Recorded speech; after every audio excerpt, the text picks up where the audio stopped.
My name is Thomas Burns Jr.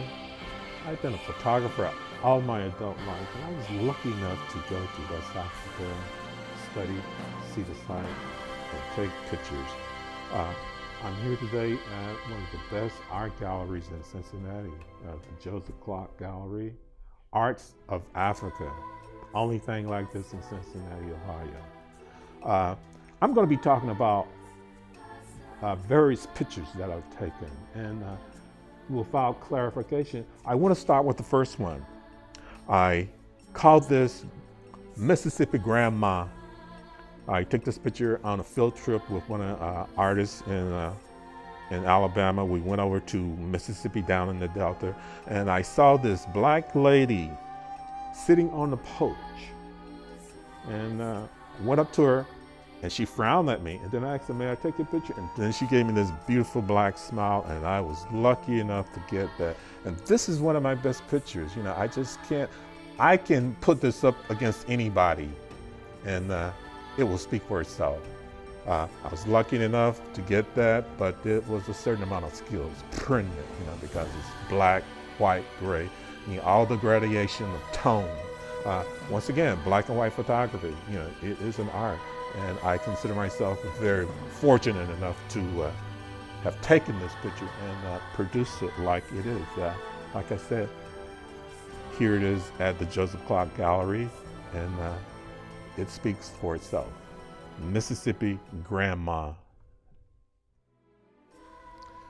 From Mississippi to Cincinnati. This picture is a depiction of city kids in the inner city area. It was during the summer of, I had a job downtown, and at lunchtime I would go out to this Washington Elementary High School. Bringing a camera around, kids will spark interesting things. I took this picture and I saw the kids, and then I said, wait, let me add another element. So I just double exposed picture of a high-rise tenant, and just to propose this, and I call this City Kids. It's a depiction of youthful kids living in tenant, you know, sky-rise tenants. It's my depiction of what I think urban areas are about, especially when it comes to African Americans. I have had many thoughts about this, but I think it can speak for itself.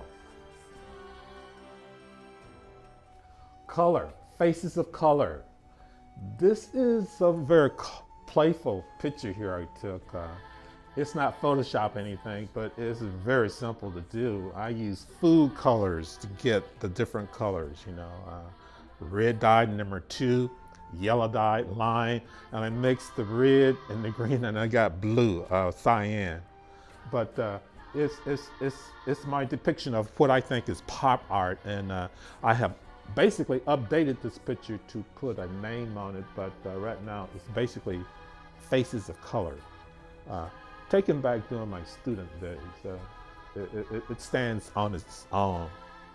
I've had a bunch of success with the picture as a poster, but right now I think it's a fine art depiction of pop art, you know, various colors.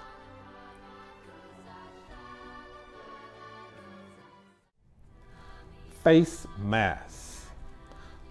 The human face is a mask. What I try to depict in this picture is elements. There are basically 3 elements in your face: your eyes, your nose, your mouth. If you look at African sculpture, you know, you see those elements fluently. In the photographic image of this particular piece, I dissected the face. It's something like a triplet, using 3 basic elements: eyes, nose, and mouth. My subject is a young African, West African, John Kofi. I remember his name. young student at Ghana, and he was willing to just sit. Basically, it gets still black and white photography again, and it depicts various elemental elements, eyes. I can look at this particular piece, and I can see my reflections in his eyes. Of course, it speaks for itself again. The funny thing about photographs, you really shouldn't be able to talk about them, but they speak for itself. Of course, you heard the expression, "A picture's worth 1,000 words," but hopefully I help my work speak for itself. But I can say a few things about it.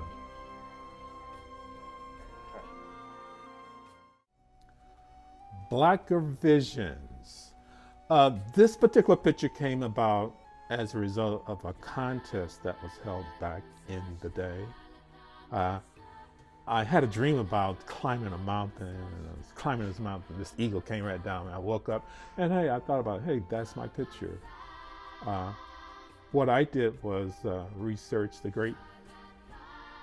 great seal of America, and I juxtaposed that upon my face as an African man, as a mask.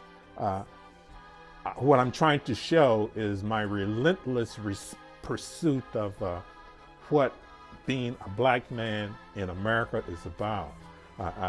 If we can put the Black Visions concept of thought to that, that's my depiction. The picture has served a major purpose for me. I call it number one in a series of educational and historical posters, which I am in the process of doing. But this one represents some serious matters, especially in terms of African American reality in this great country. When I first showed this picture to my 5-year-old son, he said, "Hey, Dad, you look like a superhero." So that caused a response.